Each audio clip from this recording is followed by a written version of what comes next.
everybody, it's me, Timmy Flyers Guy, and welcome to the Orange and Black Recap. I'm your host, Timmy Flyers Guy. Last night, the Philadelphia Flyers faced off against the Calgary Flames. In the first period, it was the Calgary Flames who got 3 goals. Sam Ersson was pulled in the first period, and Ivan Fedotov came in relief of Sam Ersson. The Flyers were able to get two goals back, as it was Noah Cates and Andrei Kuzmenko who cut the 3-0 lead in half, making a 1-goal game. Shortly after that, Calgary got a quick goal back, and it was 4-2 Calgary going into the second period. Calgary then got another goal, making it 5-2. Flyers were able to add another goal, and it was Matvei Michkov with his 20th goal of the season. It was 5-3. Flyers were on the comeback trail, but it was Calgary who got the empty net goal, giving Calgary the 6-3 lead and the eventual 6-3 win.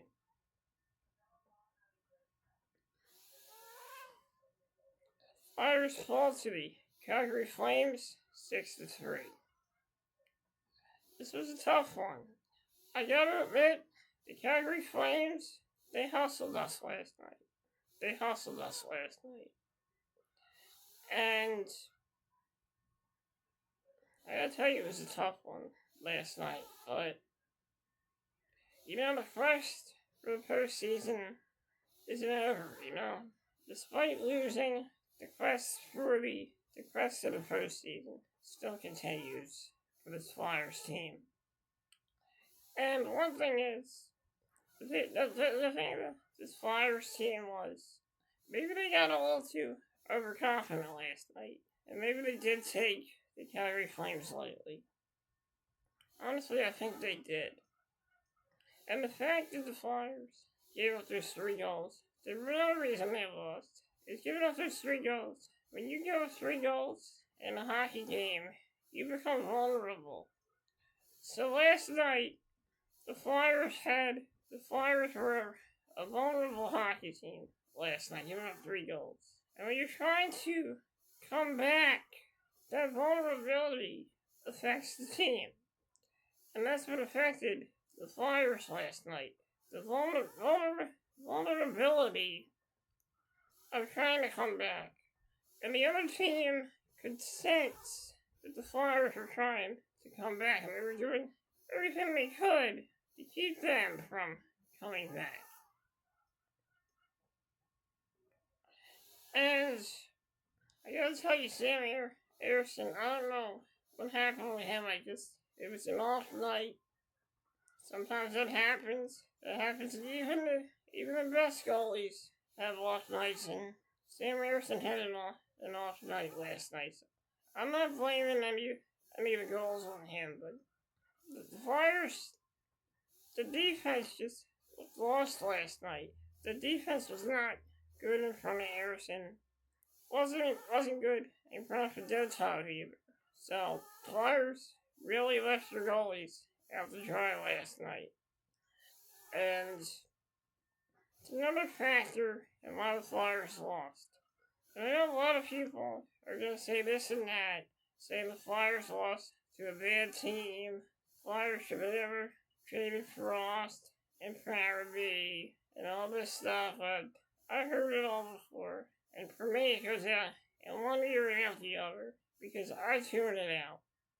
I tune it out because all that noise is just a bunch of noise. And I don't really like hearing all that, So I just steer clear of it.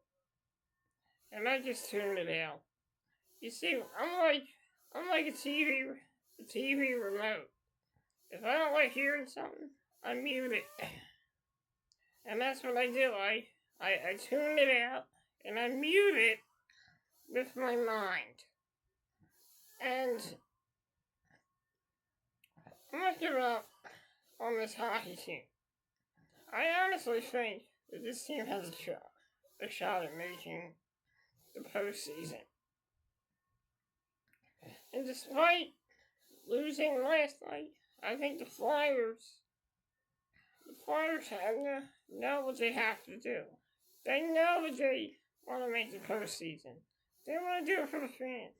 They know what it's been like, what it's feeling. They know what it's been like to have no fans in the crowd during playoff hockey back in 2020. And they know what it's like to not make the playoffs in several years. So I know the Flyers, deep in their hearts and in their minds, they want to have playoff hockey in Philadelphia because it's just a different feeling having hockey. You know, when you have playoff hockey in an empty arena with no fans, it really takes the essence out of the game. It really just overshadows how great playoff hockey can be when there's crowds of people. So I think that I'd love to see the Flyers make the playoffs. I don't know if it'll happen. It might happen. I just don't know. And I can't predict if it's going to happen because in this league, you can't predict anything. It is unpredictable. Night after night, every game in this league is unpredictable. So anything can happen in this league. I think the Flyers, they have a shot. If we can rack up a lot of wins, if we can rack up multiple wins from March to the beginning of April, then they have a shot of making the playoffs for the first time since 2020. And this time, hopefully we'll have playoff hockey with fans. And that's how I feel about that. So I'm not going to sit here and get all upset over the loss. I'm not going to do that. What happens, happens. We make the playoffs, I'll be happy. If we don't make it, at least I know that this hockey team has gained more experience and is getting better and better every year. So that's another good thing about this. So guys, thank you for joining me here on the Orange and Black recap. I will see you in the next recap on Friday when I recap the Flyers Jets game. I'll have an announcement regarding the two games coming up. On Saturday, there will be a change. Usually, if the Flyers, the Royals and Phantoms play, I do the Orange, Black, and Purple pregame report. This Saturday, all three of those teams will be playing. So because of time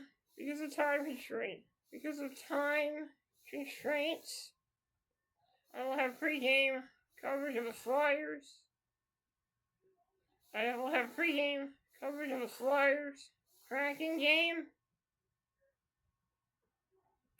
on Flyers pregame report, and I will have pregame coverage of the Phantom Checkers game and the Royals game on Flyers minor league report. This will be due to time constraints because the game is a 12:30 game, and I feel like that it's going to be hectic. So this way, I'll be able to schedule the pregame report for Saturday. So that way, I'll be ready before the game on Saturday. So that'll be a 12:30 start. Sunday will also be Flyers pregame report. So make sure you guys stay tuned for our next episode of the Orange and Black recap. I will see you guys on Friday. Thank you, and like always, let's go Flyers.